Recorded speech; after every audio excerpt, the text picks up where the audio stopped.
Mapagpalang umaga po sa inyong lahat mga kapatid. Salamat sa ating Panginoon sa panibagong buhay at lakas na kanyang kaloob sa bawat isa sa atin at isang umaga na punong-puno ng pag-asa. Sa umaga pong ito, tayo ay magpapatuloy sa ating online morning devotion, ang Grab Food for the Soul, our daily dose for the nourishment of our soul.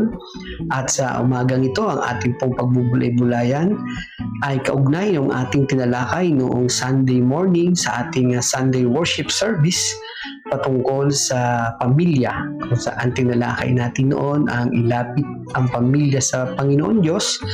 Ngayong umaga naman po ang pamagat ay ugnayan kay Kristo, lakas ng pamilyang Kristiyano Part 1. Ang ating batayan talata po ay ating mababasa sa Ephesians chapter 5 verses 22 to 25 at ganito ang sinasabi ng salita ng Panginoon: mga babae, pasakop kayo sa sarili ninyong asawa tulad ng pagpapasakop ninyo sa Panginoon, sapagkat ang lalaki ang ulo ng kanyang asawa tulad ni Kristo na siyang ulo ng iglesia na kanyang katawan.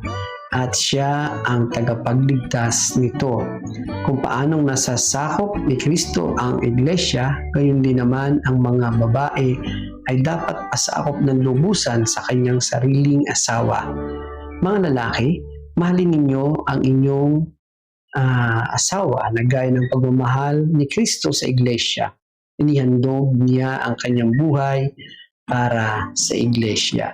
Salamat at purihin natin ang Panginoon sa ating pagbasa at pagkarinig ng kanyang mga banal na salita. Tunay po na isa sa sasabi nating mabisang sangkap para sa isang malakas na pakikitungo o sa isang malakas na relasyon ng mag-asawa at sa bawat pamilya ay yung ugnayan.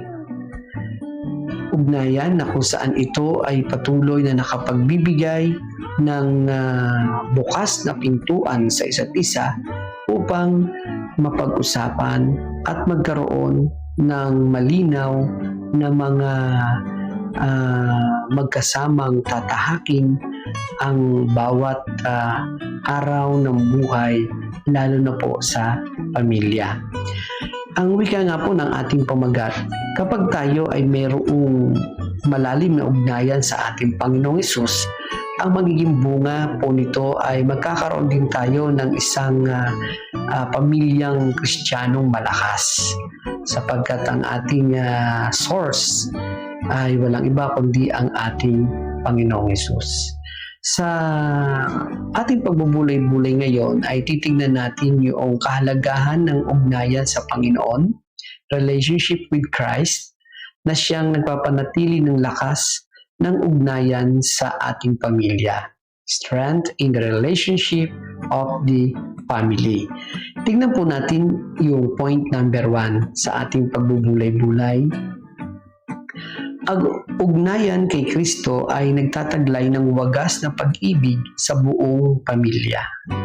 Relationship with Christ holds pure love for the whole family. Isipin po natin mga kapatid na kung lumaki at hinubog ang isang tao sa pamamagitan ng pagpapakita, pagpapadama ng pag-ibig versus doon sa isang tao na hindi niya nadama, nakita ang ganoong pagmamahal. Napakalaki po ng pagkakaiba.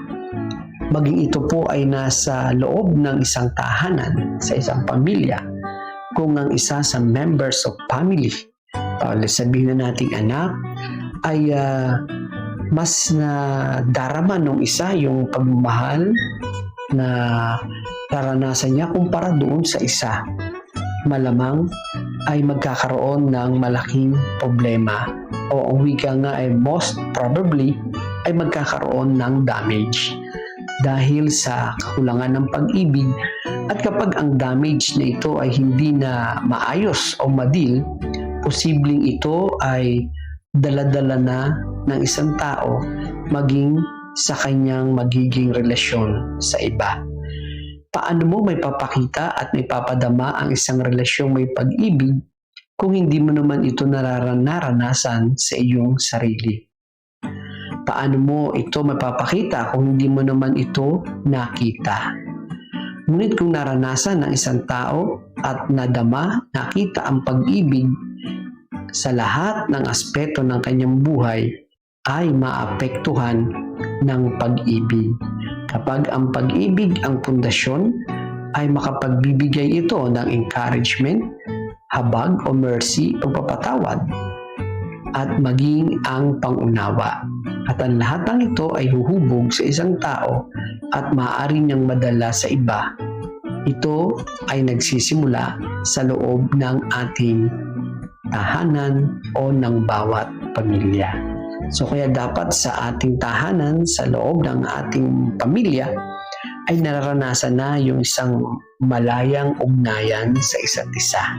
Sabi nga po, yung open line communication para lalong mapagyaman ang mga kinakailangang dapat mapag-usapan.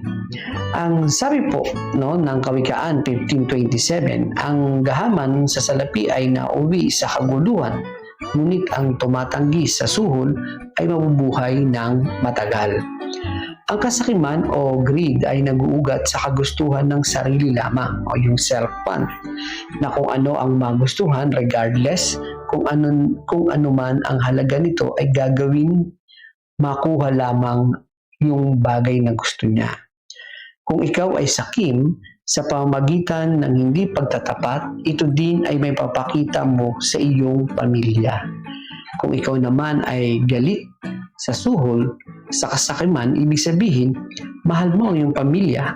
Kung galit ka sa pansariling interes mo lamang at ikaw ay nagbibigay ng maingat na pag-iisip kung maapektuhan ba ito sa iyong pamilya, ibig sabihin po, ikaw ay nagpapakita ng pagmamahal sa iyong pamilya.